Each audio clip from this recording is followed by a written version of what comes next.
Dangerfield. How do you do? You're coming down to Dallas. I think it's around September the 9th. September 9th, I believe. I'll be working in Dallas, yeah. And this is going to be a swing all around the country, or what? No, I don't. That's too much work, you know. I mean, I don't. Traveling can knock you out. I'm just doing the Dallas and one other date in San Antonio on Saturday in Dallas, be September 9th and 10th, you know. Yes. But we're really here to talk about your movie, Easy Money.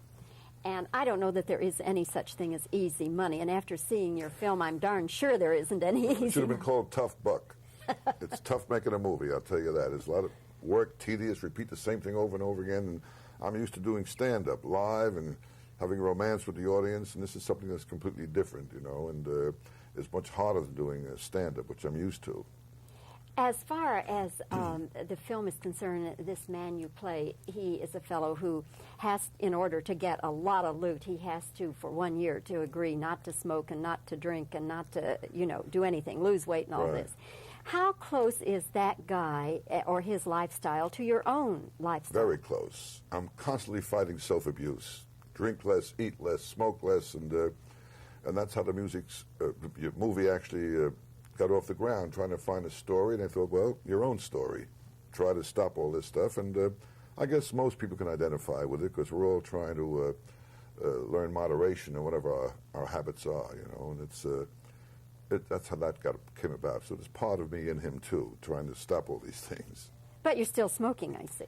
I'm afraid so. It's I start, but I don't know. I really hate myself for my lack of willpower, and what am I going to do? Guy has to have a few vices. I guess so.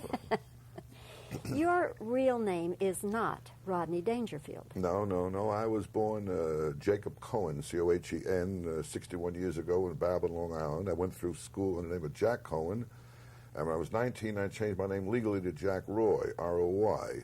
My father used that in vaudeville. And Rodney Dangerfield is a trade name, which I picked up about 20 years ago.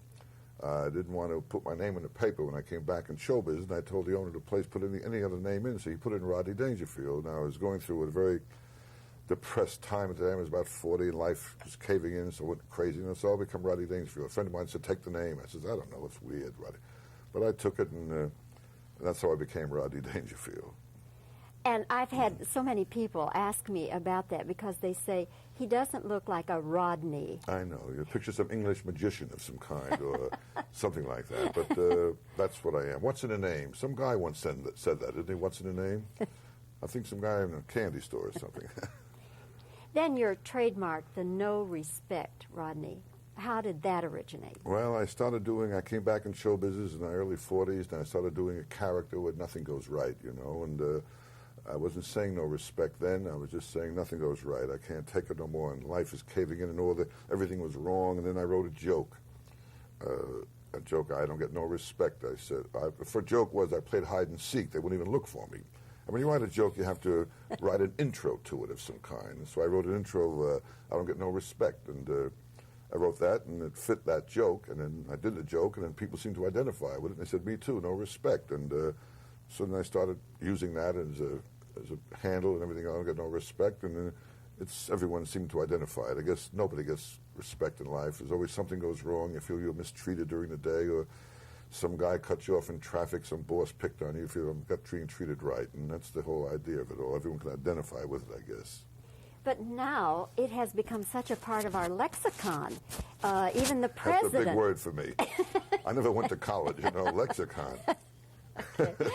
But even the president has been known to use that to make a point. He mentioned, he said one time in one of his speeches, half a year ago, he said, I introduced a bill to Congress, and like Rodney Dangerfield, got no respect, he said, you know.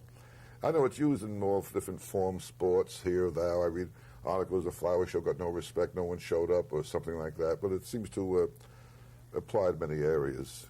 But don't you love that? It's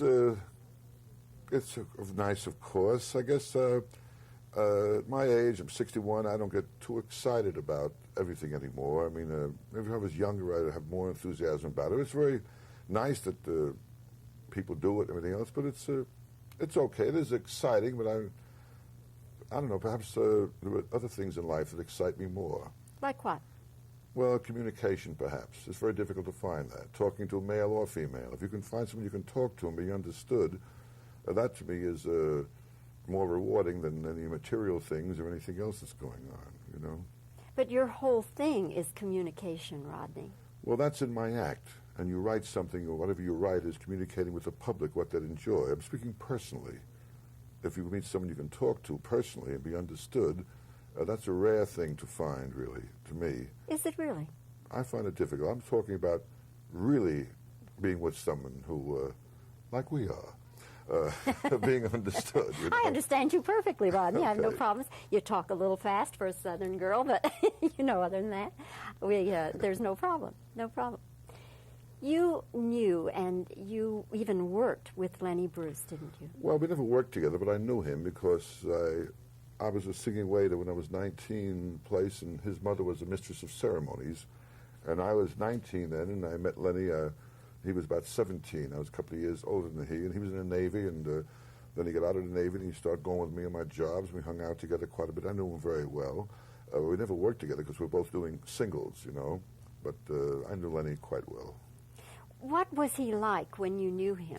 Lenny was a very giving person. He was a very nice person. He was not understood by all, perhaps. When he started doing his wild things, and he shocked America with what he would talk, his language, and perhaps he was ahead of his time. That was 20 years ago, whatever it was, and today they're saying the same things, even worse, and now it's all accepted. Would he shock you even? Nothing can shock me. No, he wouldn't shock me. But did you recognize the fact that he was extremely avant-garde? There I go with those big words again. Extremely unusual. He was. Well, Lenny, you see, I have a very dear friend of mine named Joe Ansis, who is still a very dear friend of mine, and Lenny idolized Joe. And Lenny's way of working, his rhythms and the way he would do things, man, that was all Joe. And he knows that. But Lenny put his own material to that style, you know. And I would say that Lenny was great, but Joe was an influence on Lenny Bruce in his way of talking and delivering it. Man, let me tell you what's that, the whole thing, and that kind of thing, you know. Did he influence you at all in your work? No, I'm completely different than he is. I mean, I don't think I had people I enjoy very much and thought were great, you know, all the greats like Groucho Marx, Jack Benny, W.C. Fields, Laurel and Hardy, but no one influenced me, I guess. I think I'm doing my own thing, you know, what I'm doing. Yeah. Well, I have enjoyed very much having the chance to meet you and talk with you, Rodney. And we look forward to having you in Dallas. Well, thanks so much. Please drop by and see the show there, okay? On me. And it's nice being a Southern girl I can communicate with. Huh? Thank you, Rodney. Thank you so much. Good. Okay. Now we'll have questions. All right. We'll move the chair. Just stand by. Is that even? Spit? Not yet. A little further back. Yes, please. Just pause 1 second. Spit?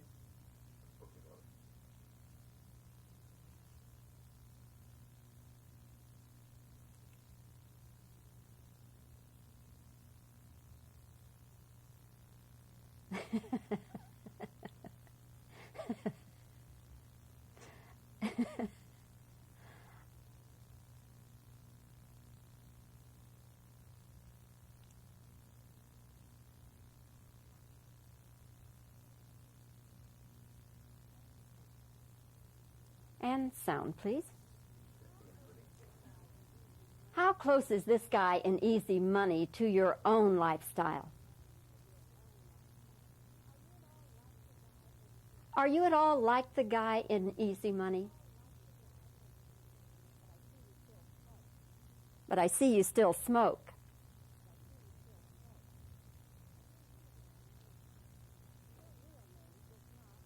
Your real name is not Rodney Dangerfield.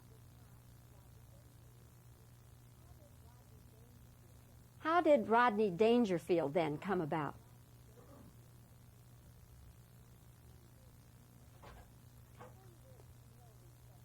When did no respect start for you?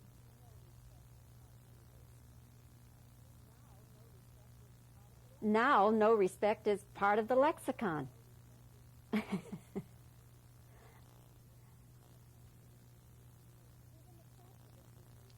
Even the president is using no respect, isn't he?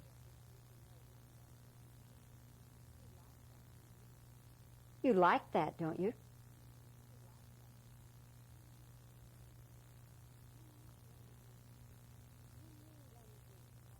You knew Lenny Bruce, right?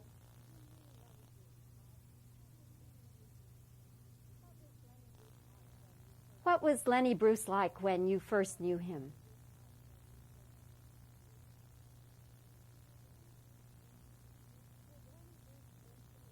Did Lenny Bruce influence your work at all?